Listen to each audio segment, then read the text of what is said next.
안녕하십니까. 작은 시선들을 이어 큰 지성을 만들어가는 정준이의 논, 정준입니다. 오늘은 10월 3일 개천절 휴일이고 공휴일에 논객 여러분과 만나는 건 오늘이 아마 처음인 것 같습니다. 단기로 치자면 4358번째 개천절인 셈인데 직장 다니신 분들은 아마 꽤 오래전부터 이날을 손꼽아가며 기다리셨을 것 같습니다. 4358년 전부터 마늘과 쑥을 먹으면서 기다린 것까지는 아니어도 그 간절함은 아마 동굴 속 곰과 호랑이도 저리 가라고 할 만큼이었겠죠. 곰은 21일을 견디셔야 마침내 동굴을 나와 웅녀가 될 수 있었다고 하는데 오늘로 25번째를 맞은 정준이의 논은 과연 무엇이 되고 있을까 싶습니다. 만약 일단 100번의 논을 한다고 생각한다면 벌써 4분의 1 지점을 지나고 있는 셈인데요. 논객 여러분과 제가 나눠 먹고 있는 이 마늘과 쑥이 모쪼록 우리 안에 무언가를 일깨워주고 있기를 바람하지 않습니다. 어제 날짜인 10월 2일은 전 세계적으로 오랜 사랑을 받아온 신문 만화 피너츠가 연재 75주년을 맞은 날이었다고 합니다. 전 세계 전 역사를 통틀어 아마 가장 사랑받고 있는 강아지라고 할 만한 스누피가 나오는 만화죠.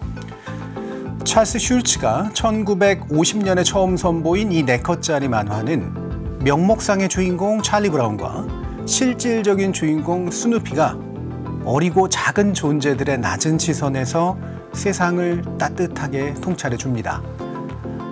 땅덩이가 무척 큰 미국은 신디케이트라는 연합 방식으로 여러 신문에 동시에 만화를 게재하는 계약을 맺는 경우가 많아서요. 이 피너츠는 워싱턴 포스트, 시카고 트리뷴, 시애틀 타임즈 등에 연재된 바 있습니다. 올해로 75주년이 됐다면 대체 작가는 몇 살인 거냐 싶으실 텐데요. 작가 찰스 슐츠는 2000년 2월 13일에 작고했습니다. 유명한 캐릭터의 경우에는 다른 작가가 그것을 이어가기도 하지만 슐츠의 유언에 따라서 50년에 걸친 과거의 연재분만 현재도 다시 연재되고 있습니다. 50년간 신문에 연재된 만화라니 그마저도 놀라운 일인데 작가 슐츠는 단 하루도 쉬지 않았고 다른 작가에게 그림을 맡기거나 재탕도 하지 않으면서 매일 직접 모든 컷을 그려내는 철저한 원칙을 지켰다고 하네요. 디지털 충격으로 인해 인쇄 매체의 시대 그리고 신문의 시대가 저물고 있기는 하지만 하루하루 혹은 일정 주기로 무언가를 대중에게 선보이고 그것을 통해 마음을 나누며 이야기를 공유한다는 건 참 아름다운 일입니다. 금요 초대석으로 만나는 오늘 정준이의 논은 시사만평에 관한 대화를 나눕니다. 25번째 논 지금부터 시작해 보겠습니다.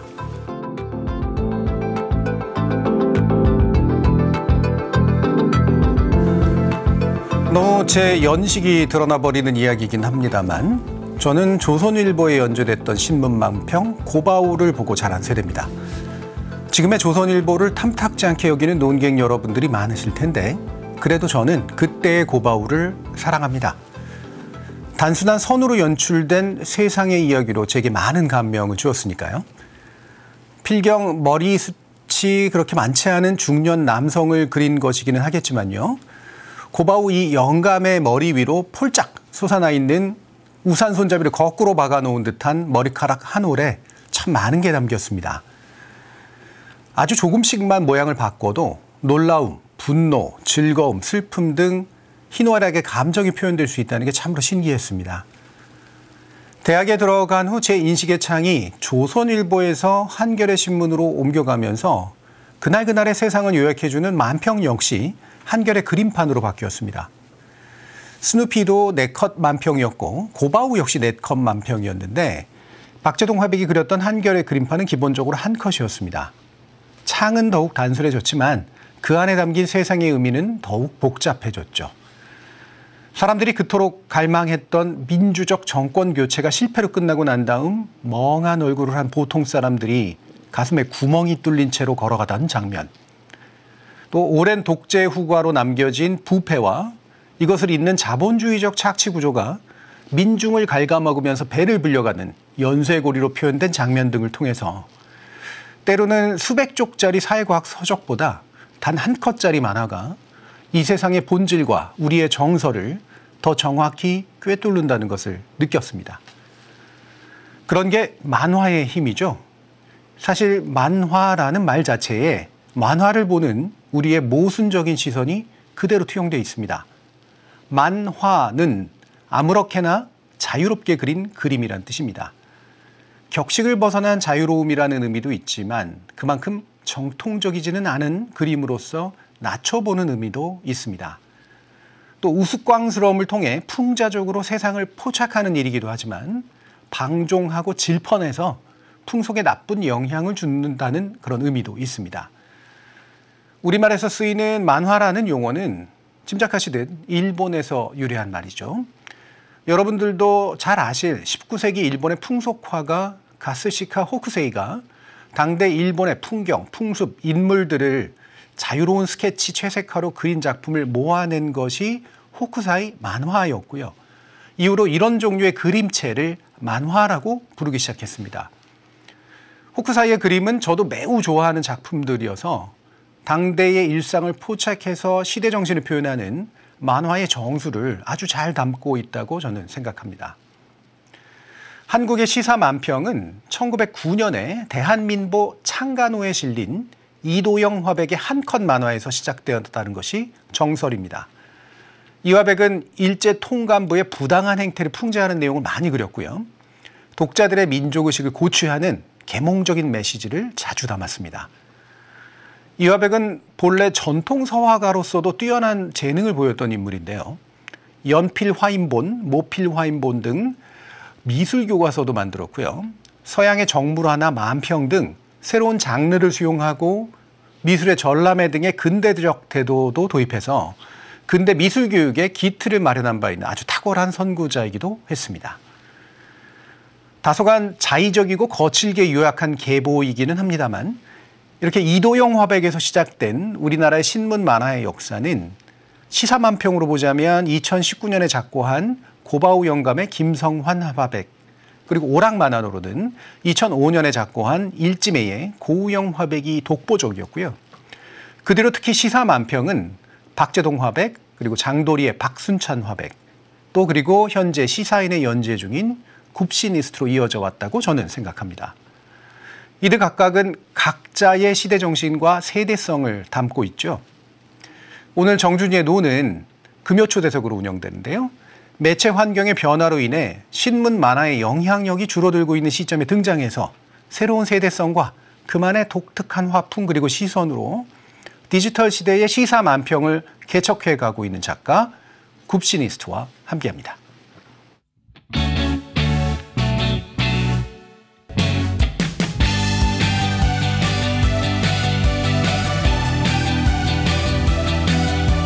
네, 여러분들도 아마 상당히 좋아하는 만화 작가가 아닐까 싶은데요. 제가 노는 시작하면서 처음부터 모시고 싶었던 초대 손님 중에 한 분입니다. 시사인의 시사 만화를 연재하고 계시는 굽시니스트. 안녕하십니까? 안녕하십니까? 제가 이제 이런 굽시니스트라든가 이렇게 별명을 쓰시는 분들의 경우 제가 자주 친한 거의 없다라든가 이런 분들 같은 경우에는 본명 말하는 거 되게 싫어하거든요. 혹시 본명은 밝혀도 괜찮습니까? 예, 본명 김선웅입니다. 예, 김선웅 작가시죠. 예. 이건 뭐 너무 많이 들어본 질문이실 텐데 굽시니스트는 우리가 흔히 생각하는 그 굽신거리다. 예. 여기서 온 게 맞는 거죠? 그렇습니다. 예. 맨날 굽신거리십니까? 원래 그렇지는 않은데 이게 사실 닉네임을 생각을 크게 하고 지은 게 아니라 뭔가 이제 옛날 DC 그런 데서 DC. 아직 작가로 활동하기 전에 그냥 DC 닉네임을 쓸 때 여러 가지 뭐 정보글이나 뭐 그런 거를 달라고 이제 굽신거려야 할 일이 많아가지고 닉네임을 그렇게 썼었는데 아주 생각 없이 그렇게 지었다가 지금 몇십 년, 20년 이렇게 돼가지고 아주 후회하고 있습니다. 후회하고 계세요? 이게 사실 그때 그런 그 문화가 많았죠. 이제 자료 좀 부탁합니다. 굽신 이런 거. 예. 거기서 그냥 굽시니스트로 쓰셨다가 이제는 아예 그냥 사회적인 이름이 돼버리셨어요. 아주 안 좋습니다. 그렇습니까? 5글자라서 조금 그런 것도 있겠네요. 예. 약간 또 우리식으로 발음하기가 약간 안 좋은 부분이 좀 있고. 발음도 안 좋고요. 예. 만약에 바꾸신다면 바꿀 생각 있으세요? 지금 바꿔도 인지도를 그렇죠. 예, 안 될 것 같습니다. 리브랜딩이라는 게 이게 쉽지 않지 않습니까? 쉽지 않죠. 이게 얼굴도 바꾸셔야 될 것 같아요. 그러면 수염 같은 거를 좀 길러볼까. 수염. 예. 로망이십니까, 수염이?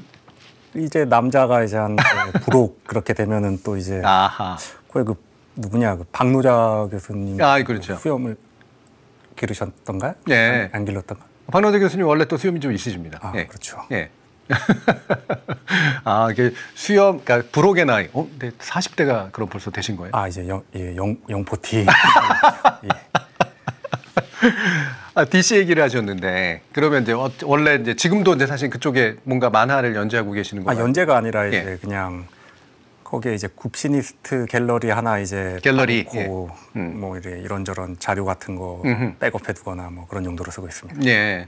그럼 애초에 이제 이런 본격적인 만화가로 데뷔하기 이전에 서식하셨던 곳이 그렇죠. DC 출신이죠. DC 출신이신 거고요. 사실 우리나라 온라인 문화의 뭐 거의 시초점이라고 봐야 되지 않겠습니까? 이게 그 예전에 저는 PC통신 세대이긴 합니다만 만화계 근원이죠. 그렇죠. 그런 면도 좀 많이 생각이 많으실 것 같아요. 이게 DC가 가지고 있었던 전 문화적 의미는 굉장히 크다고 보는데 이게 이제 지금에 와서는 그게 또 아주 안 좋은 것들이 온상이 또 되는 면들도 좀 있어서. 근데 뭐 DC가 워낙 다양하죠. 거기 보면은 이제 미니 갤러리 중엔 정준이 미니 갤러리. 그렇습니까? 안 들어가 보셨어요? 저 못 봤습니다. 있습니다. 그렇군요. 사람들이 거기 논 거기다가 이제 다 올리고. DC 장점은 그런 것 같아요. 그 수많은 갤러리들이 가지고 있는 또 다양한 힘이 또 있어서 그런 세대성이 저는 되게 중요해 보이는데 만화가로 이렇게 입문하신 분들 제가 종종 여러분들 박수찬 하백님도 그렇고 이제 만나 뵙고 그러면 애초에 왜 이쪽 전공이 아닌 분들이 다수세요 보면.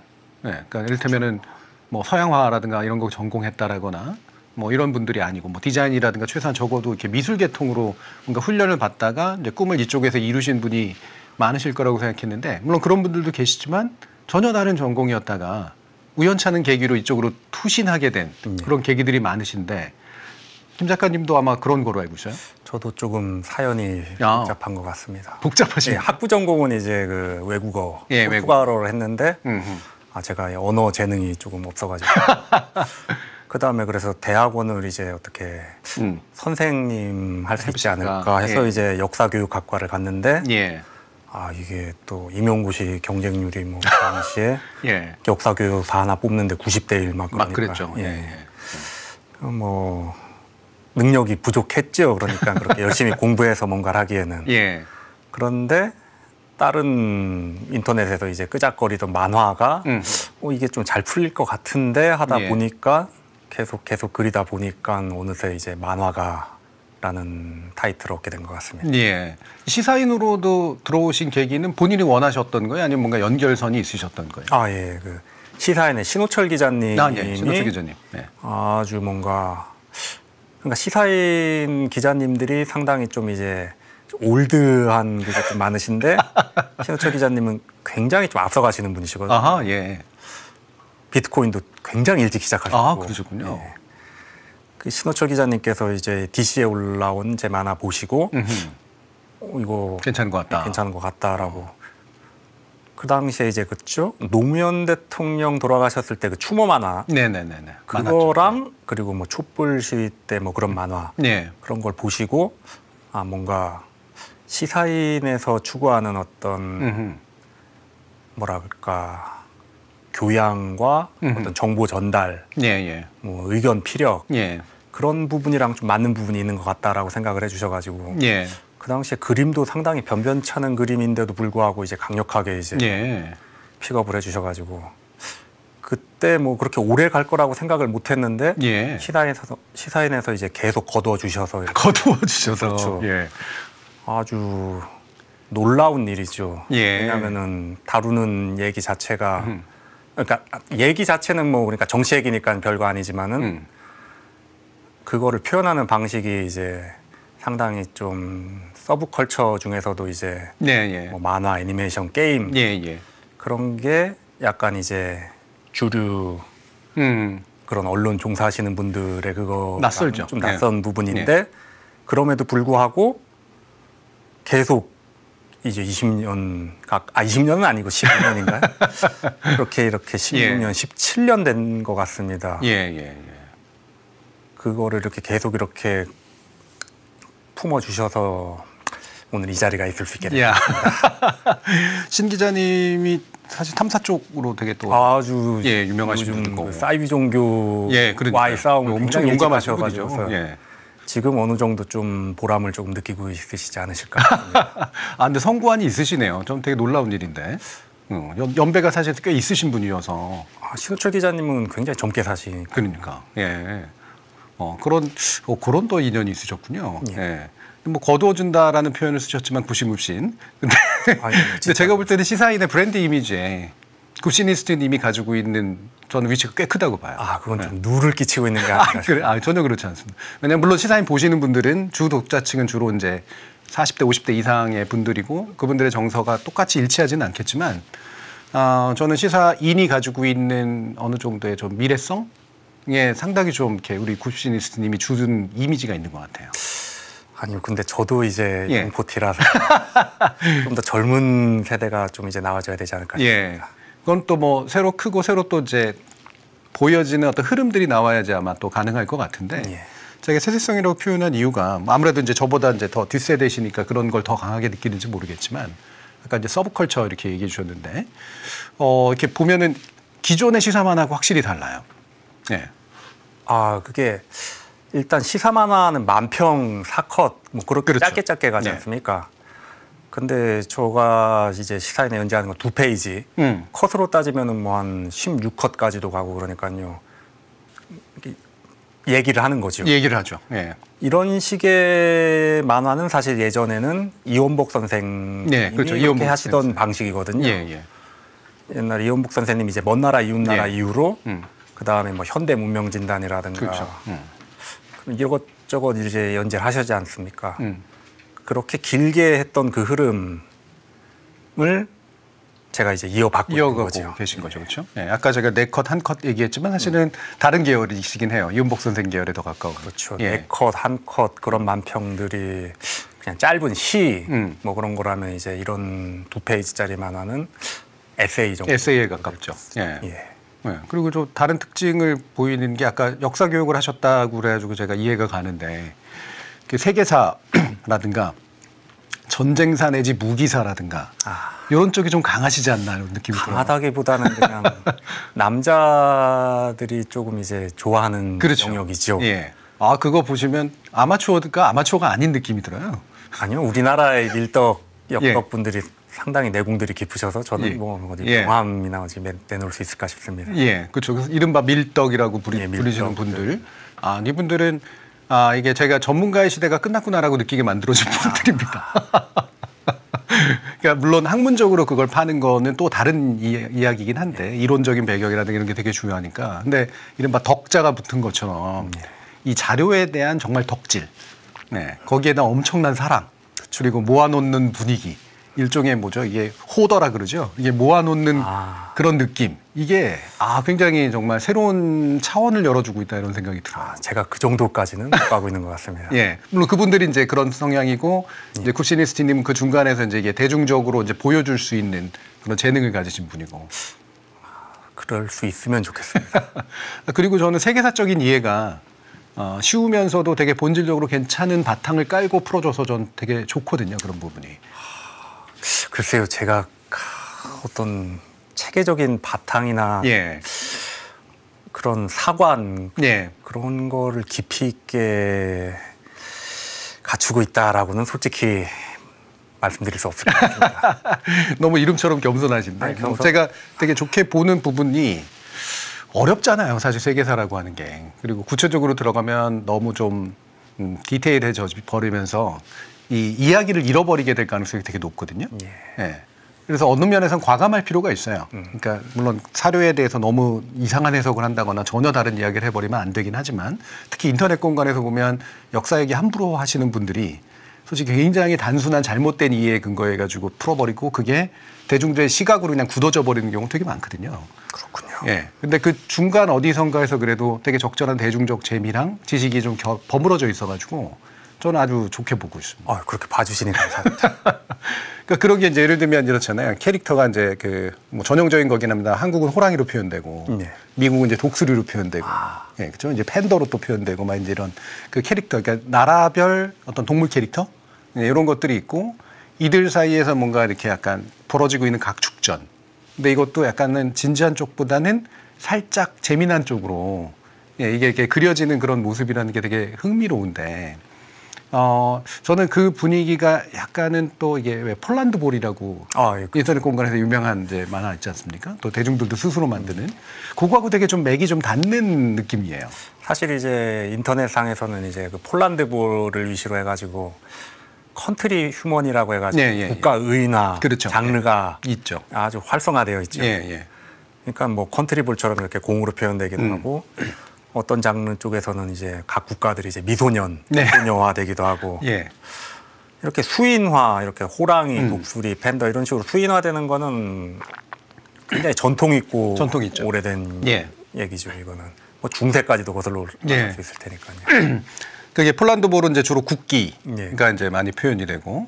아유, 덕적에 좀 더 가까운 그런 그 뭐랄까 모해화에 거의 가깝다라고 볼 수 있는 그런 캐릭터성이 있는 경우도 있고. 그러니까 구치스티님은 이제 전통에서 여기 지금의 어떤 세대 문화하고 약간 한 중간점에서 이제 나타나는 것 같아요. 그러면 좋겠습니다. 근데 그게 제가 디지털 시대의 만화가다라는 이제 이름을 이제 붙였는데 완벽히 디지털적이라기보다는 이제 과거의 아날로그적 유산 위에서 이제 디지털에 잘 적응된 만화를 그리고 계시다 이런 생각을 하거든요. 그랬으면 좋겠는데요. 이 시사인 만화가 일단 종이 인쇄지 않습니까? 그렇죠. 양쪽으로 좌철, 우철 이렇게 딱 돼 있는데 여기에 종이에 인쇄하는 이제 만화, 종이에 올리는 만화는 굉장히 이제 그거를 이제 인터넷 화면상으로 옮겼을 때 굉장히 이제 좁게 느껴지거든요. 그렇죠. 글씨도 작아지고. 웹툰 오늘날 이제 인터넷에서 연재하는 웹툰들의 양식은 이제 화면 하나 꽉 차고 글씨도 큼직큼직하고 말풍선도 크고. 그렇죠. 스크롤 방식이고. 그렇죠. 근데 이렇게 지면에 종이에 인쇄한 만화를 시사인에서 이제 그대로 또 이제 인터넷에 올리거든요.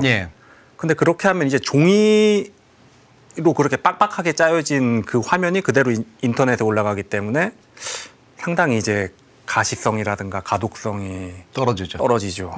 그런 부분은 확실히 뭐랄까 종이에 좀 묶여서 디지털에 조금 불친절해지지 않았나. 그런 면이 싶습니다. 있죠. 이게 참 어려운 문제인데 이게 보통 사람들은 생각하기에 그거 그냥 원래 그려놓은 거 툭툭 띄어다가 툭툭 띄어다가 붙이면 되는 거 아니야 이렇게 생각하세요. 근데 이게 보통은 이제 웹 모바일 화면 그런 걸로 보려면 세로로 긴 컷이 나와야 되는데 종이 지면에는 세로로 긴 컷을 넣기가 힘들거든요. 보통은 가로로 긴 컷이 나오죠. 그거는 모바일 환경에 굉장히 안 좋거든요. 가로로 긴 컷은. 그런데 만화를 그리다 보면은 지면에서 이제 가장 좀 뭐랄까 잘 활용되는 게 가로로 긴 컷이기 때문에 아예 그러니까 시사인이 지면이 아니라 그냥 인터넷 매체였으면 그냥 웹툰 형식으로 처음부터 갔겠죠. 그렇죠. 진화적으로. 하지만 이제 시사인은 종이 잡지죠. 그 근본은 버릴 수가 없는 거죠. 이것도 쉽지 않은 게 그 지면을 버리게 되면 사실 수익도 달라지고. 그렇죠. 온라인으로 이제 완전히 전환하면 아예 이제 굽시니스트님한테도 자, 이 포맷으로 이제 이렇게 한번 그려보세요. 라고 할 수 있을 텐데. 하지만 그래도 뭔가 정통 시사 주간지라면은 역시 종이 잡지, 지면, 손에 잡히는 이게 있어야 정통파가 아닐까 싶습니다. 의외로 또 되게 올드한 구석이 있으시네요. 의외가 아니라 저도 영포티라. 저는 아쉬움이 더 크실 줄 알았어요. 만약에 정말로 전면화되면 이렇게 세로로 쫙 하면서 뭔가 현재 웹툰과 나름의 새로운 경쟁 또 하면서 자신만의 개성도 펼칠지 않을까 싶었는데. 아니요, 그래도 저는 종이가 좋습니다. 그렇습니까? 의외의 면이 있으시네요. 책도 다 종이로 나왔기 때문에. 그러세요? 그러면 아날로그 만화의 마지막 세대로 이제 그러면 제가 한번 다시 불러드리는 게 좋을 것 같네요. 그 디지털 시대의 그 시사 만화가다라는 제가 이름을 붙여놨는데. 본인은 어떻게 느끼세요? 그러니까 저는 예를 들면 정훈이 같은 이제 돌아가신 한겨레 21의 그 정훈이 작가님도 참 좋아했던 분이고 아마 딱 구시니스트 전 세대로서 제일 또 유명한 분이라고 저는 생각을 하는데 그런 그 시사 만화로서 뭔가 대중들하고 만난다라는 느낌을 어떤 식으로 가지세요? 그러니까 이런 DC 공간에서 주로 느끼세요? 아니면 뭔가 다른 피드백이나 반응 같은 것들을 보세요? 사실 이 시사인이 인터넷에 이제 올리는 그런 콘텐츠들의 댓글이 그렇게 많이 달리는 그렇죠. 왜냐하면 시사인 홈피가 사람들이 아주 그렇게 자주 많이 찾아와서 댓글을 쭈루루 달고 그러지는 않고요. 시사인 홈피에 올라오는 시사인 만화에도 사실 댓글이 거의 안 달립니다. 그리고 사실 저 SNS 같은 경우에는 제가 이제 잘 안 하거든요. 사실 SNS에 뭐 이렇게 딱히 할 것도 없고요. 오히려 박순찬 화배님은 막 SNS도 하시고 그런데. 박순찬 선생님은 굉장히 디지털 친화적이시거든요. 그러니까. 얼리 어댑터시고. 저보다 훨씬 잘 적응하고 계십니다. 그러시군요.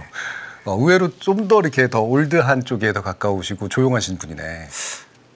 그러니까 뭐랄까 성격 차이가 좀 개성 차이가 좀 있군요. 세대보다는. 움츠러드는 타입이라.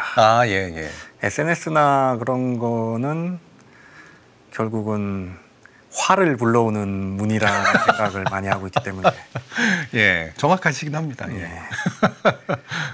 그러다 보니까 이제 뭐 댓글로 뭐가 이렇게 많이 달리는 것도 아니고, 그러니까 소통, 물론 이제 아주 이제 시사인 만화에 좋은 평가들을 해주시는 분들이 많이 있죠. 그런 것들은 아주 우연찮게 어디 다른 게시물이나 그런 거를 통해서 이제 우연하게 접하게 될 경우에는 아주 큰 힘이 되죠. 하지만은 거기에 대해 제가 이제 다시 피드백을 줄 수는 없으니까 오고 가는 게 있어야 소통인데 뭐 일방적으로 저는 만화를 이제 스피커로 이제 뿌렸고 근데 또 이제 거기에 대한 반응은 또 여기저기서 반응은 하시지만은 그게 또 저한테 오지는 않고 직접 오지는 않고 그러니까 이게 소통이라고 하기는 힘들죠.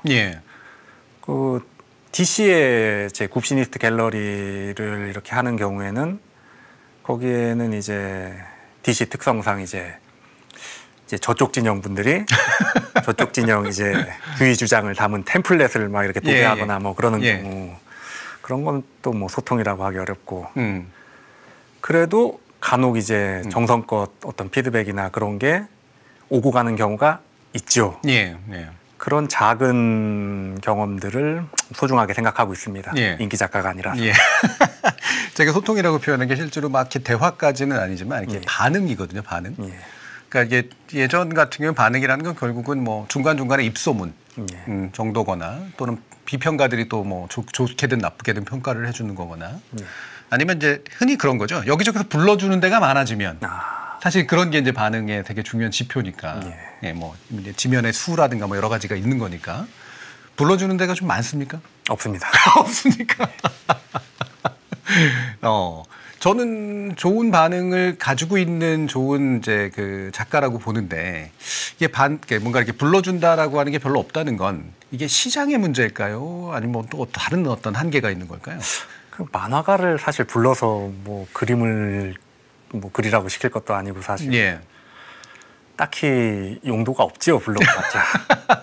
이게 이제 왜 웹툰 유명 작가들은 광고하고도 좀 연관이 되고 이른바 캐릭터 산업 같은 것들로도 되고 물론 성공한 작가들 위주로 하는 얘기긴 합니다만 왜 그 출판 시장 같은 데서도 이제 이거 단행본으로 내자라든가 이런 식으로 이제 얘기하기도 하고 또는 여기저기 강연이나 이런 데서 부르기도 하고 이런 식의 이제 사례들로 이제 반응들을 확인하는데 본인은 별로 그런 게 없더라. 없습니다. 그 뉴스타파에선가 한번 나온 적이 있으시던가요? 그것도 굉장히 몇 년 전이었던 것 같은데. 박근혜 대통령 때였나 싶은데. 그런가요? 꽤 오래전이었던. 굉장히 옛날이었던 것 같습니다. 근데 그때 그 나가서 박순찬 화백님이랑 아마 앉아 있었죠. 박순찬 선생님도 그때. 두 분이 말이 잘 서로 없으셨다고. 그때 뭔가 늦은 시간에 배고픈 어떤 상황이라 좀 먹는 데 집중했었던 것 같습니다. 아, 주로 뭐가 많이 드셨군요. 그랬던 것 같네요. 예. 이 뉴스타파에서 나중에 후문을 들어보면 굉장히 힘들었다고 합니다. 안타깝습니다. 죄송합니다. 만화가들이 만화를 잘 그리는 사람들이지 이게 뭐 이렇게 말재간이 있고 하는 사람들이 아니라서 예, 뭐 아쉬운 것 같습니다. 박순찬 선생님도 사실은 이렇게 눌변이시잖아요. 예. 근데 박순찬 선생님은 그래도 개인기가 아주 훌륭한 게 굉장히 훌륭하셔서. 그러니까 제가 지금까지 들어본 이제 윤석열 성대모사 중에서 박순찬 선생님만큼 윤석열 성대모사가 그럴듯한 거. 또 그런 재능이 있으시군요. 아니 진짜로 이제 예. 얼굴 가리고 뭐 들으면 진짜 예. 윤석열 구별이 안 갈 정도로. 예, 구별이 안 갈 정도로. 어허. 진짜 잘하십니다. 예. 사실 그 윤석열 캐릭터도 엄청 잘 그리시잖아요. 네, 잘 그리시기도 하는데 성대모사는 더 훌륭합니다. 더 훌륭합니까? 그건 나중에 한번 모셔서 좀 들어봐야겠네요. 예, 꼭 한번. 그러면 이게 이제 마치 그 얘기가 나왔으니 말인데 여기저기서 내 얼굴 좀 그려달라 이런 부탁 안 받으세요? 예, 딱히 뭐 잘 그리는 편이 아니라서. 하긴 그런 건 있습니다. 잘 그리는 편이 아니라기보다는 그 만평가의 그림 중에 저는 몇 가지 종류가 있다고 보는데 나를 그렇게 풍자적으로 그려놓긴 했지만 내가 봐도 웃겨 라고 하는 케이스와 풍자적으로 그려놔서 너무 아파 이런 경우가 있는 것 같아요. 저는 구신인 시스템은 약간 아픈 쪽일 것 같은 느낌이 들거든요. 아니요. 저는 나름 잘 그려주려고 노력합니다. 본인은 잘 그려주려고 하실 텐데. 아니 최대한 솔직히 다른 이제 작가님들 캐릭터랑 비교해 볼 때 제가 그린 정치인들 캐릭터는 솔직히 한 10년은 다 더 젊어 보이고 좀 동글동글하고 머리숱도 더 많고 제가 솔직히 만평 하시는 분들 중에서 가장 좀 친화적으로 그려드린다고 생각합니다. 그렇습니까? 예. 그러면은 실제로 그런지 한번 좀 보고 싶은데 저희 작가님들이 제 그 캐리커처를 부탁하셨다고. 이렇게 됐군요. 이게 저군요. 예. 여기가 이제 공장장님이고. 공장이죠. 공장까지 해서. 야, 김어준 공장장이 좋아하겠는데요? 또 정말 잘 그리셨네. 근데 김어준 공장장 캐릭터는 옛날에 김어준 그리기 대회라는 게 있었어요. 예. 아마 우리나라에서 캐리커처가 제일 많은 사람일걸요. 예. 근데 캐리커처 그리기가 좋아요. 예, 그렇죠. 특징이 좀 있으셔. 저는 특징이 좀 별로 없는 편이라. 뭐 잘생기셨죠. 잘생긴 사람은 캐리커처 그리기가 쉽지 않습니다. 되게 좀 뭐 밋밋한 쪽이라 이제. 근데 이게 또 제이라고 또 해놓으셨네요. 이게 이제 제 이름 의미도 있고. 예전에 뭐 저는 주톡제이 같은 것도. 그때 저를 좀 처음 접하셨던 거예요. 그러니까 TV에서 이제 자주 나오시지 않으셨습니까, 일단. 그러니까요, 뭐. 저 같은 사람에 대해서 이렇게 누군가 이렇게 사람을 보면 특징을 잡아내는 것도 있지만 이렇게 박수찬 선배님은 그걸 특징을 잡는 방법을 얼마 전에 한번 강좌에서 얘기해 주신 적이 있는데 본인마다 이렇게 잡는 방법들이 좀 있으실 것 같아요. 이를테면 외부원상의 특징을 잡는 게 물론 중요하긴 하지만 그 안에 그 사람이 가지고 있는 성격 내지 사회적인 어떤 의미 이런 걸 이제 좀 잡는 측면들이 좀 있잖아요. 그렇군요. 저는 그 정도 레벨까지는 아직은 좀 더 수련을 해야 될 것 같습니다.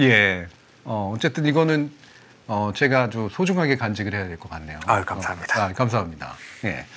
그리고 제가 연관해서 한번 말씀드리고 싶은 게 이것도 있지만 아까 SNS는 화를 불러들인다 이제 이런 표현을 쓰셨는데 애초에 시사 만화라는 장르가 솔직히 말하면 화를 불어들이는 장르거든요. 수많은 필화를 겪어요. 이른바. 그렇죠. 소송도 겪고 뭐 사실 좋아하지 않고 막 얘기하는 사람들도 되게 많고. 왜냐하면 자기가 좋게 나올 리가 없잖아요. 대부분의 풍자성이 있는 쪽에서 등장하게 되면 서운하고 억울하고 그러죠.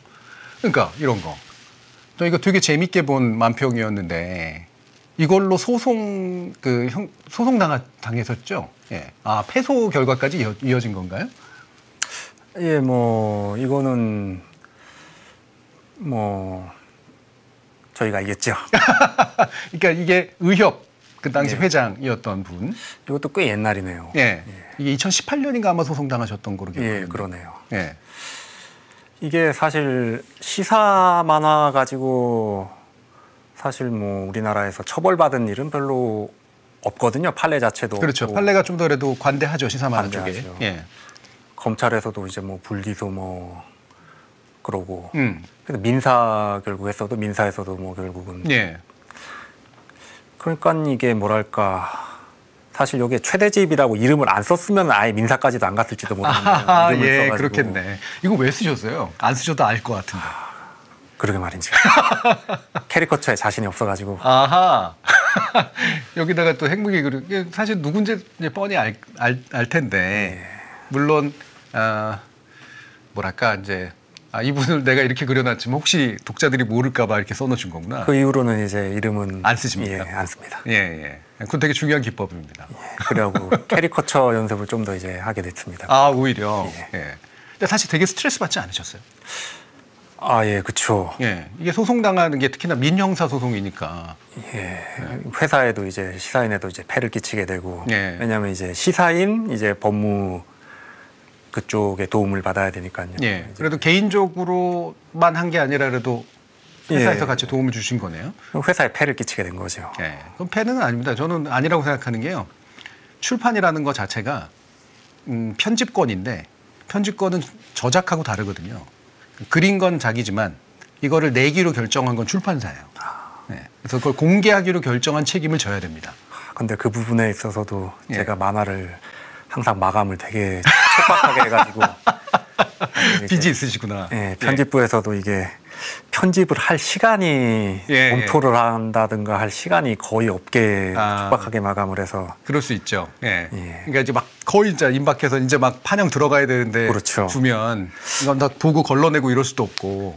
그러니까요 제가 이거를 편집권 뭐 검토 뭐 그런 얘기를 예. 어떻게 감히 올리겠습니까? 애초에 좀 빚이 있으시구나. 예. 저도 사실은 제가 시사인에 한 달에 한 번 정도 쓰지만 거의 뭐 임박해서 씁니다. 그래도 교수님이 쓰시는 거는 뭐 무슨 검토하고 뭐 오탈자 잡고 할 게 어디가 있겠습니까? 그런 또 이제 고충들이 서로 있으셨는데 그래도 뭐 이 과정에서 폐를 끼쳤다는 표현을 쓰시긴 하지만 이게 그래도 동지애라는 게 중요하잖아요. 예. 예, 이게 괜히 마음 상해가지고 네가 왜 이래가지고 이렇게 된 거야라고 식으로 분위기가 만들어지면 사실은 좀 싸해지는데 혹시 뭐 그런 쪽은 없으셨어요? 이겼으니까요. 뭐 예. 근데 스트레스를 사실 정말 받는 일이거든요. 이런 소송의 대상이 된다는 건. 솔직히 이건 소송한 사람들의 문제죠. 이건 기본적으로 만평이라고 하는 것의 성격 자체를 이런 식으로 이제 받아들이면 안 되는 거라서. 그래도 뭐 기분 나쁘셨다는데요. 뭐. 예.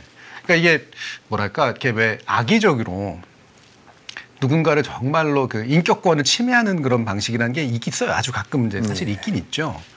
근데 혹여 그렇게 느낀다라고 하더라도 자신이 사회적 인물이라면 저는 그걸 감당하는 게 굉장히 중요한 문제라고 생각을 하고 이 정도라면 그럴 일은 아니었다 이렇게 생각을 하는데 예, 저는 이분들이 좀 독특해서 그랬다고 생각을 합니다. 예, 그렇게 생각해야죠. 근데 그 뒤로 위축되진 않으셨어요? 그 이후로 이름을 안 쓰고 있습니다. 그 정도로 위축? 예. 예. 그리고 캐릭터 거쳐 좀 더 열심히 그리는 거? 예. 예. 그 정도 뭐 이렇게까지 위축 효과가 크진 않아 다행이네요. 감사합니다. 예. 왜냐하면 사실 붓을 옛날 말로 지금 붓을 꺾어버리거나 졌으면 꺾었겠죠. 예. 예를 들면은 우리 이현세 만화가라든가 이런 분들 같은 경우에는 되게 심하게 당하셨었잖아요. 그렇죠. 예. 이거는 뭐 거의 모욕적일 뿐더러 예. 거의 만신 차이가 됐었다라고 느낄 정도로 좀 다 당하셨고 만화를 바라보는 저는 우리 사회의 시선이 거의 그냥 그대로 투영됐다고 느끼거든요. 그러니까 뭔가 뻑한 게 일이 나면 만화가를 조지는 거예요. 예. 이럴 때 조진다라는 표현을 썼으면 나쁜 말입니다만 실제로 저는 게 맞는 말이라고 보거든요. 그렇군요. 예. 옛날에 보면 그 어린이날 되면 만화책 모아가지고 불사르기 대회 했던 거 혹시 그런 거 기억하세요? 아니요. 제가 그 정도 세대까지는 아닌 것 같습니다. 제가 이제 어렸을 때니까 예. 수시로 만화 불사르고 그랬거든요. 오늘날에도 사실 웹툰 작가들이 뭐 예. 양쪽에서 다 공격받고 있죠. 그렇죠. 예. 온라인상에서 뭐 조리돌림 당하고 있고 웹툰 작가들이 항상 그런 뭐 젠더 이슈라든가 그런 쪽에서 좀 특히 심하죠. 그렇죠. 남자 작가가 뭐 이렇게 해서 조리돌림 당하고 여자 작가가 또 이렇게 해서 조리돌림 당하고 그러니까 시대가 변하고 양상이 바뀌었을 뿐 만화가들은 계속 조리돌림 당하고 있습니다. 예. 그러니까 이 부분은 참 우리 사회가 가지고 있는 만화를 바라보면 만화가 참 모든 사람들이 좋아하고 사실 그리고 지금의 우리 뭐랄까요 K 문화의 스토리적인 베이스는 이제는 상당 부분 웹툰에서 나오고 있는 것도 맞는데 그러니까 접근성이 높은 만큼 예. 뭔가 이제 까기도 쉬운 거죠. 그렇죠. 예. 이미지니까요. 일단 예. 그리고 언론에서도 이제 다뤄주는 방식이라고 하는 게 사실은 거의 비슷한 그 일종의 미디어권이라고 볼 수 있는데 대중매체거든요. 예. 언론도 사실 자기도 대중매체고 만화라는 게 바로 언론과 함께 성장해온 중요한 양식인데 예. 그게 당할 때는 안 도와줘요. 자기는 뭔가 좀 더 높은 쪽에 있고 예. 만화는 좀 더 낮은 쪽에 있다라는 식의 그런 태도 같은 게 있죠. 만화는 아예 신경을 안 쓰죠, 그럼요. 네. 그런 이슈를 그러니까 뭐 웹툰 작가들이 서로 반대파 편 갈라서 싸우면서 조리돌림 당하고 하는 게 이슈가 안 되죠. 오히려 이제 제도권에서는 그냥 그 이슈조차도 안 되고 이슈거리로 삼지 않죠, 일단. 예. 그러니까 이게 뭐 오늘날의 그런 조리돌림 양상은 위에서 아래로 향하는 게 아니라 이 인터넷 상에서의 그 수많은 어떤 커뮤니티, 진영, 젠더 예. 그렇게 갈려 있는 어떤 대중 자체가 서로 이제 공격하면서 되는 거기 때문에 뭐랄까 옛날처럼 위에서 찍어 누르는 그런 느낌이 없으니 뭐 이제 뭐 그냥 니들끼리 그냥 싸우는 거 아니냐. 예. 애들끼리 싸우는 거. 아하. 그렇죠. 크게 뭐 신경 쓸 이슈가 아니라고들 생각을 하죠. 예. 그런 면도 있겠네요, 진짜. 방금 말씀하신 그 부분은 저는 지금의 그 시대적인 어떤 문제를 잘 드러낸다고 보는데 자기 비하가 되게 심해요.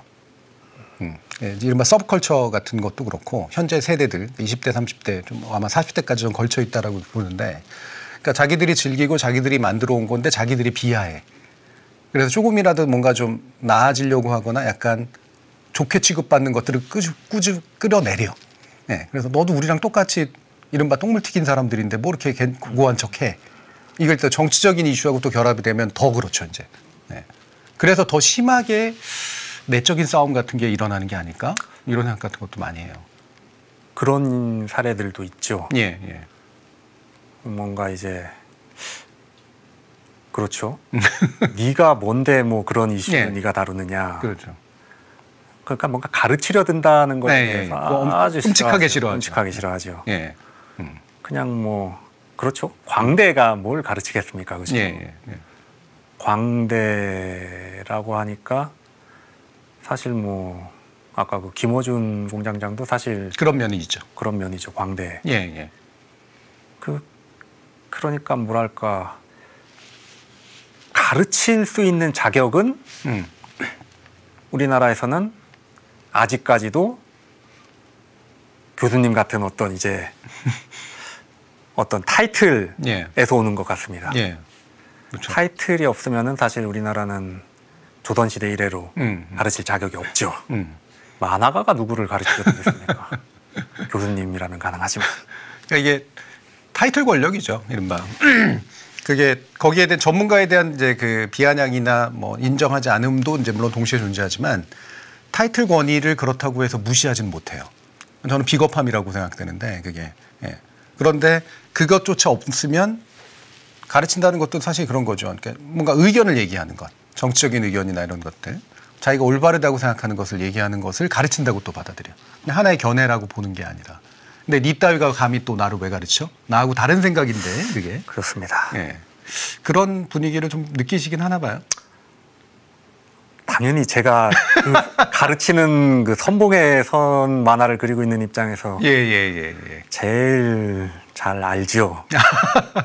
하지만 이제 작가들도 이제 뭐랄까 좀 진영전 같은 데서 이제 서로 뭔가 선봉에 선다라는 의식들을 가지고 이제 예. 그러니까 가르친다라고 하는 게 결국은 이제 진영전의 또 다른 양상으로 이제 전개되는 거니까. 예. 그러니까 이제는 거기서 이제 조리돌림이나 탄압, 반대파의 공격 그런 거에 대해서 이제 또 개의치 않기도 하거든요. 예. 왜냐하면 어차피 진영전 하면서 반대 진영한테 욕먹는 건 이제 그냥 당연한 것. 예. 그걸 뭐 당연히 나도 니네 진영의 만화가를 나도 욕하는데 뭐 나를 뭐 니들이 욕할 수도 있지. 그렇게 어느 정도 이제 어떤 진영전 발음이 어렵네요. 그런 논리가 이제 다들 이제 좀 어느 정도 내재화되어 가고 있는 양상도 있는 것 같습니다. 그러면 본인이 보시기에 스스로가 특정한 진영의 색이나 정치적인 색이 강한 분이라고 보세요? 아니, 당연히 제가 예. 시사인의 진보 만화가인데 예. 그런 정치색 그리고 정치 만화를 그리면서 저쪽 예. 진영을 까는 어떤 선봉에 서 있는데 예. 우리나라 만화가들 중에서 거의 뭐 한 0. 몇 % 안에 들 정도의 진영적인 예. 만화일 것 같습니다. 예. 왜냐하면 저는 보는 시선이 다르거든요. 아니, 어떤 시선으로 보셔도 제가 시사인에서 예. 진보 진영을 옹호하고 반대 진영을 까는 만화를 그리는 예. 너무나 명백한 것이기 때문에 그거는 뭐 소수 의견이시죠. 예. 그러니까 뭐 제 의견이 옳다는 얘기는 아니고 제 시선 정도를 얘기하면 저는 어떻게 느껴지냐면 되게 이게 아마 다른 세대라서 또 그렇게 느낄 텐데 특정한 정치 이념 그리고 정치적인 정책 뭔가 철학 이런 것들의 바탕을 둬서 특정한 정치적인 의견을 이렇게 일관되게 펼치는 그런 방식이기보다는 제가 볼 때는 좀 시니컬함이 더 많이 느껴져요. 네, 사실 그게 대단히 냉소적이라기보다는 좋게 말하면 시크함이고 좀 약간은 좀 걸리게 말하면 이제 냉소적인 건데 그 내용 안에서 이렇게 쭉 볼 때 보면 이게 이러이러한 것들을 해야 합니다. 근데 이러이러한 건 나쁩니다. 그러니까 절망과 희망에서 이제 희망은 이런 것이고 절망은 이런 것입니다라고 하는 그런 방식보다는 되게 좀 이거 웃기잖아. 응? 웃기잖아. 이런 식의 이제 얘기들에 더 가까워 보이거든요. 아니요, 그게 교수님 말씀처럼 어떤 하나의 철학을 가지고 그런 거를 굳게 어떤 깃발과 목표와 이념과 철학을 가지고 이렇게 초지일관한다면은 그거는 좋은 만화라고 생각합니다. 근데 사실 제가 이제 시사인에서 이제 진영전 만화를 그린다라고 말씀을 드렸던 거는 예. 제가 어떤 철학과 이념 그런 거를 아주 좋게 보고 따르고 그런다라기보다는 나는 저쪽 진영 놈들이 망하는 거를 꼭 봐야겠다. 그런 생각만으로 이제 어떤 자라오면서 형성된 어떤 르상티망의 해소, 저쪽 진영에 대한 원한,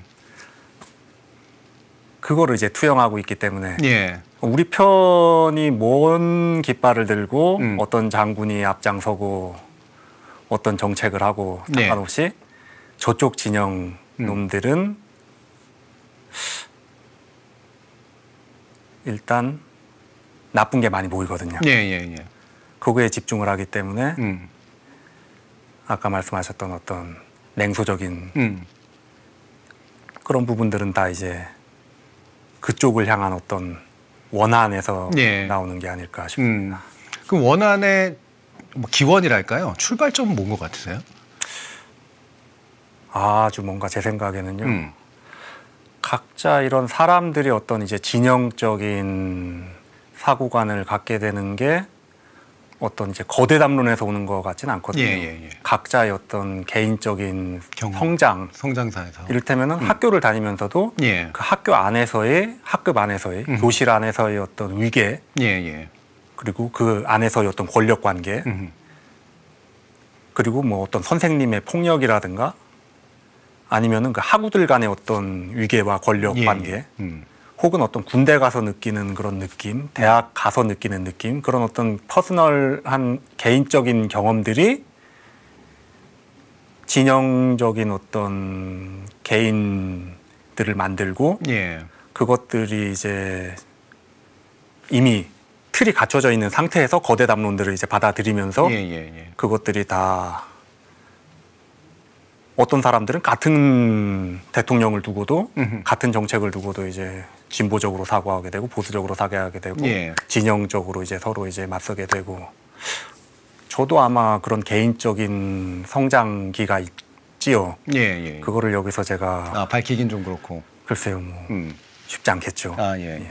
그렇죠. 뭐 굳이 이제 끄집어내고 싶지는 않고 왜냐하면 르산티망이라고 표현되는 것들은 함부로 꺼내놓는 건 전 아니라고 생각합니다. 제가 또 특히 정신분석의 관점에서 뭔가 대담을 하는 것도 아니기 때문에 그건 이제 본인의 튀어나오는 뭔가에 의해서 나와야 된다고 생각을 하고요. 대신 뭐 저는 들어보니까 이해가 가는 구석 같은 것들도 있는데, 그러니까 이를테면 개인적, 다분히 사적이고 다분히 개인적이고 하지만 물론 그 세대나 구조가 주는 문제였겠죠. 그게 거기서 부조리함을 느끼는 어떤 요소들이 이제 쭉 층으로 쌓이면서 그게 서로 다른 어떤 입장, 다른 경험과 다른 해석들이 이제 쌓이고 이걸 토대로 아, 나는 이쪽 진영에 속하는구나. 그리고 이게 이제 이런 사람이나 이념으로 표현되는구나. 그러니까 너희하고 우리는 좀 상당히 다르구나. 근데 나는 너희의 그래서 나쁜 점들이 주로 보여. 나는 그 나쁜 점들에 대해서 주로 집중적으로 얘기할래. 요게 이제 기본 밑에 바탕의 동기를 구성한다고 볼 수 있겠네요. 아, 그렇습니다. 예. 근데 그렇게 말씀하시니까 되게 안 좋은 그런 만화를 그리고 있는 것 같습니다. 아니요. 뭐 저는 그건 되게 여러 가지 모티브들이 있는 거라서. 예. 그리고 그걸 뒤집어서 성찰을 하면 이제 자기 철학들이 생기겠죠. 그러니까 왜 나는 저것이 불편한 것일까? 저는 이건 진영 상관없이 나름의 철학을 구성하는 데 도움이 된다고 생각을 하거든요. 예. 이를테면 누군가는 조국 전 장관의 개인사가 불만의 대상일 수 있고, 근데 누군가는 그 사람을 그런 식으로 저렇게 작사를 내놓는 게 이게 합리적이고 이게 인간적인 거야라고 생각하는 방식으로 스스로의 경험을 구성할 수도 있겠죠. 예. 예. 그럼 두 가지 저는 다는 정당할 수 있다고 보거든요. 다만 그게 이제 어떤 철학으로 형성되는가는 이제 다른 문제가 되는데, 뭐가 나는 싫은 것 같아라고 쭉 엮어보면 그게 나름의 계열이 보일 거예요. 저는 제 방식으로 이제 구시니스트님의 만화를 읽으니까 그게 약간 제 느낌상으로는 보이긴 하는데, 혹시라도 스스로가 만화 속에서 주로 어떤 나쁜 점들에 반응하더라라고 생각되는 게 좀 있으세요? 일단 저쪽 진영을 깔 때 네. 주로 이제 일단은 어떤 비합리성, 그러니까 오늘날 이슈가 되고 있는 걸로 치면 이제 종교적인 어떤 광기, 예. 광기. 광기. 물론 저쪽 진영에서는 이쪽에서 광기가 보이겠죠. 그렇죠. 다른 식으로 또 광기가 보이겠죠. 예. 하지만은 뭔가 이런 이 종교적 광기라고 하는 거는 뭔가 역사적으로도 그 위험성이 크죠. 많이 증명된 거 아닙니까? 예. 그리고 뭐랄까 역시나 어떤 봉건적 사고, 그리고 어떤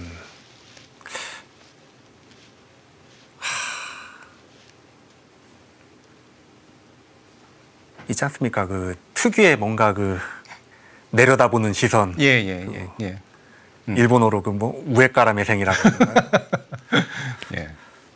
그 특유의 그 내려다보는 그 시선이 아주 뭔가 저로 하여금 만화를 그리게 하는. 예. 그러니까 말의 것들 보듯이 하는 그런 시선. 예. 그러니까 가장 최근에 그리신 만화도 사실 그런 게 좀 담겨 있는 것 같아요. 일종의 신중세 같은 관점에서 아마 쓰신 것 같은데. 예.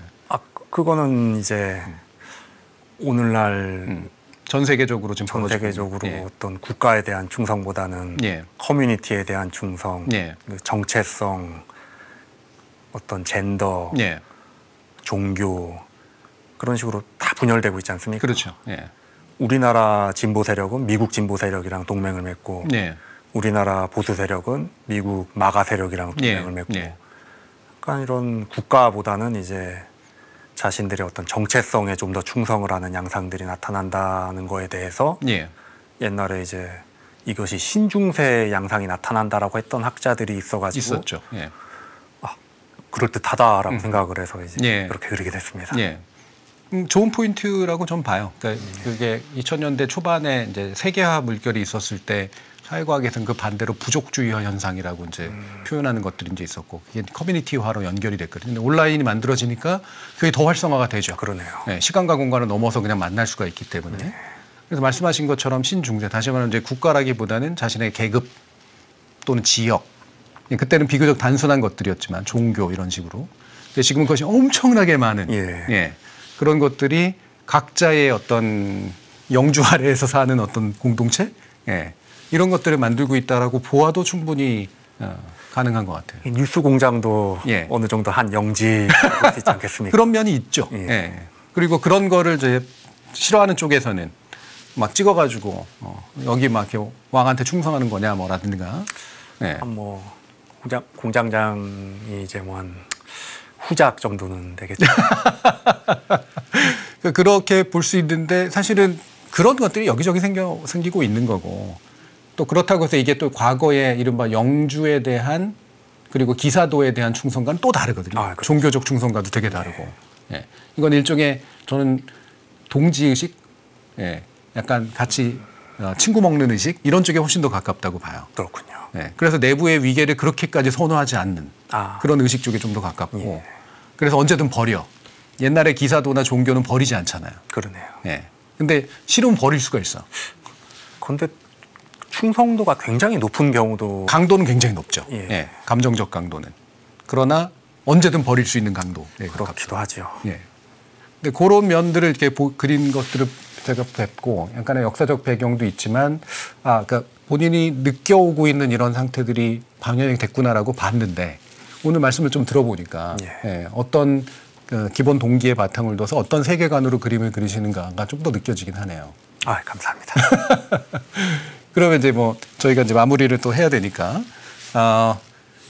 최근에 육아에 굉장히 힘드시다는 말씀을 들었습니다. 사실 뭐 와이프가 다 하고 있긴 하지만. 그렇습니까? 예. 이 방송을 보니까 그런 말씀하시는 거 아니에요? 이거 아니죠. 와이프가 주 양육자고 저는 이제 옆에서. 예. 그래서 집에 오래 계신 편이죠? 예, 집에만 있습니다. 네, 재택근무를 많이 하실 테니까. 예. 그런데 이제 육아를 한다는 건 사실은 눈에 걸리면 해야 되는 것들인데, 예.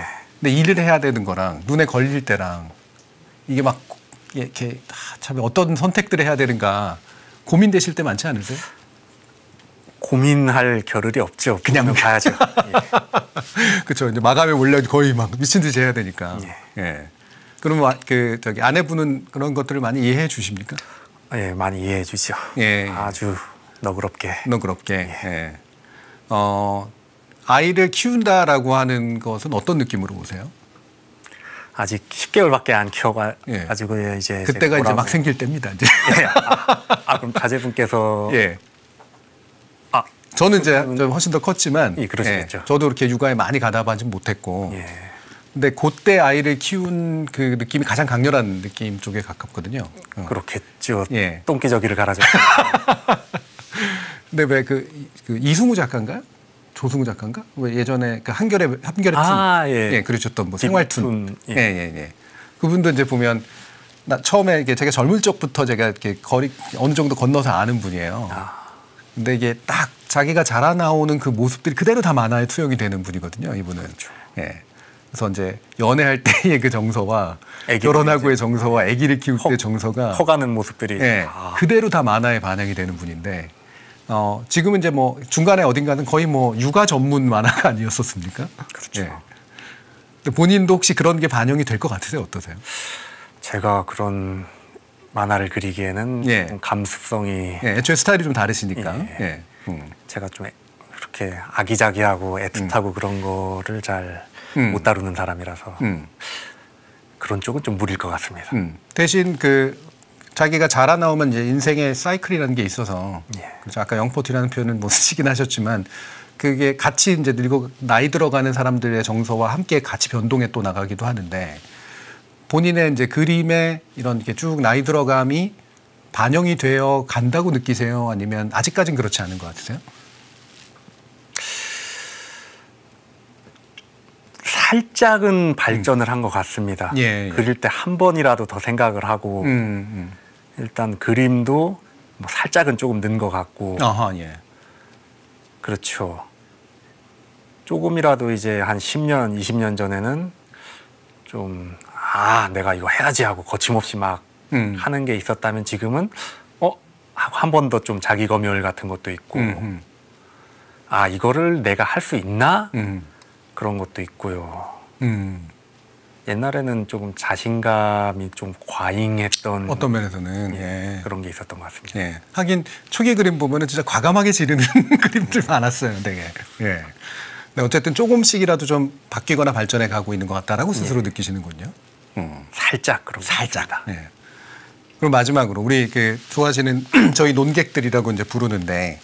또 여기 오시는 분들은 또 일반적인 또 뉴스공장에 또 많이 오시는 분들과 또 약간 사뭇 다른 그 분위기들도 좀 있으신 분들이고 그런데 혹시 이게 저는 앞으로 이런 걸 해나가고 싶습니다. 그리고 여러분들께 이런 걸 선보여드리고 싶습니다라고 말씀 주실 게 있다면 어떤 게 있을까요? 일단 저희가 이번에 이제 본격 한중일 세계사 20권으로 이제 마무리를 해서 이제 다음 작품을 생각을 하고 있거든요. 다음 작품은 좀 더 이제 대중적인 걸로 학습적이거나 이제 이념적인 부분 없이 정치랑 상관없이 역사에서의 어떤 재밌는 부분들만 각색을 하는 그런 식의 만화를 짧게 그려보려고 하고 있습니다. 예. 그거는 그러면 보여주시는 거는 갤러리인가요? 아니면 다른 매체인가요? 다른 매체 연재를 따야 이제 할 수가 있겠죠. 알겠습니다. 그러면 많은 분들 혹시 이거 보신 분들이 있으면 우리 구시니스트님의 새로운 작품을 실어주실 매체 많은 연락 부탁드리고요. 또 여러분들도 아까 이제 한중일 세계사 20권 완간됐다는 점 또 알려드리고 이 새 작품 저도 개인적으로 한번 기대해 보겠습니다. 감사합니다. 예, 오늘 함께해 주셔서 감사합니다. 감사합니다. 제가 앞서서 연재 75주년을 맞았다고 말씀드렸던 만화 피너츠는요. 만화 제목보다 오히려 스누피나 찰리 브라운 같은 캐릭터 이름으로 더 많이 더 대중적으로 기억되고 있습니다. 실제로 고바우 영감이나 장도리처럼 주요한 캐릭터가 만평의 이름 또는 대중적으로 각인되는 정체성인 경우가 매우 흔하죠. 그만큼 만화에서 캐릭터가 차지하고 있는 의미가 크다고 볼 수가 있는 건데요. 사실 찰스 슐츠는 피너츠라는 제목에 대해서 불만이 많았다고 합니다. 당시 인기 어린이 프로그램에 출연하는 아이들을 지칭해서 피넛 갤러리라는 말이 쓰였고요. 그 연상작용이 컸기 때문이죠. 슐츠가 원래 생각했던 제목은 Good Old Charlie Brown이라 해서 오랜 좋은 친구 찰리 브라운이었다고 하네요. 하지만 Little Poor Fox 같은 기존 만화와의 저작권 분쟁을 피해서 그냥 작고 어린 녀석들 정도의 좀 비하하는 의미가 들어가 있는 피너츠라는 제목을 만든 거였다고 합니다. 당대 지배계층에 이렇게 낮춰보는 시선이 싫어서 작가 찰스 슐츠는 자신의 만화를 피너츠라고 언급하는 걸 피했고요. 그저 찰리 브라운과 스누피가 나오는 만화라고 길게 인용했다고 하죠. 대중들 역시 피너츠보다는 스누피와 찰리 브라운의 만화로 기억하니까 역시 만화가와 대중 사이의 정서적 일치도가 훨씬 더 높은 것 같습니다. 이렇게 캐릭터를 중시하고 아끼는 찰스 슐츠의 만화에서 처음으로 흑인 캐릭터인 프랭클린이 탄생했던 게 1968년의 일이었습니다. 마틴 루터킹 목사 암살 사건 이후 한 교사가 슐츠에게 흑인 캐릭터를 등장시켜달라는 편지를 직접 보냈다고 하네요.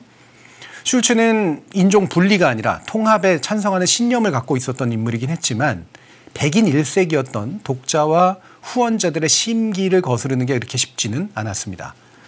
만화 연재 계약을 담당하고 있던 신디케이트에서 슐츠의 의사에 반대했지만 슐츠는 그러면 차라리 내가 그만두겠다라고 맞서서 결국 흑인 캐릭터 프랭클린이 비로소 등장할 수 있었던 거죠.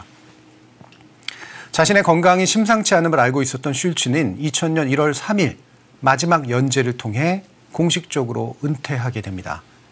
거기에는요. 50년 독자들을 향해 보낸 편지가 담겨 있었습니다. 이거를 제 말로 한번 옮겨보면 이렇습니다. 사랑하는 친구들아, 나는 거의 50년이나 찰리 브라운과 그의 친구들을 그릴 수 있는 행운을 누렸어. 그건 내 어릴 적 꿈이 실현되는 것이었단다. 불행히도 나는 매일 만화를 그린 일을 더 이상 지속할 수 없는 상태라서 이제 은퇴를 알리려고 해. 지난 긴 세월 동안 우리 편집자들이 보여준 의리, 그리고 이 만화를 사랑해준 사람들이 보여준 엄청난 응원과 사랑에 대해 늘 감사하는 마음 품고 있었지.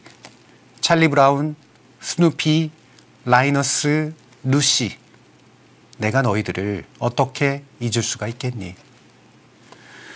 만화는 시대에 교감하면서 함께 자라나는 이들과 영원한 삶을 삽니다. 오늘 만난 굽시니스트님도 그리고 그의 만화도 그걸 보며 울고 웃었던 이들과 함께 영원하기를 기원합니다. 정준이의 노은 25번째 이야기는 여기까지입니다. 저희는 일주일간 긴 휴가를 보내고 다음 주 금요일 이 시간에 26번째 이야기로 다시 만나겠습니다. 오늘 꾸실 꿈이 위로가 되고 내일 맞을 아침이 또 그 다음 날의 아침들이 매번 용기를 주길 바랍니다.